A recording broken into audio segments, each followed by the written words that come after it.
Ultimate பவர்ங்கிறது political power. Political பவர்ங்கிறது தான் லிபரேஷன். லிபரேஷன்ங்கிறது வேற ஒன்றும் கிடையாது. விடுதலைங்கிறது அதிகார வலிமையை பெறுவது தான் விடுதலை. எம்பவர்மெண்ட் அப்படிங்கிறது தான் லிபரேஷன்.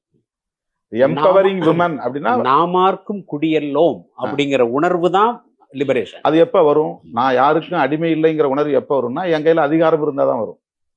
அதிகாரம்ங்கிறது எம்எல்ஏ எம்பி இல்லை, அவேர்னஸ் ஆஃப் பாலிடிக்ஸ். அதுதான் அதிகாரம்.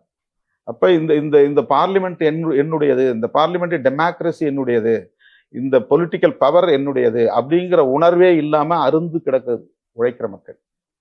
அந்த மார்ஜினலைஸ்டு செக்ஷன்ஸ், சிறுபான்மையினரா உணர்றவன், காஸ்டா உணர்றவன், அந்த மாதிரி விமனா தன்னை நினைக்கிறவங்க, எக்கனாமிக்கலி டிப்ரெஸ்டு, இவங்க எல்லாமே என்ன நினைக்கிறாங்கனாக்கா we are far away from the politics, far away from the power.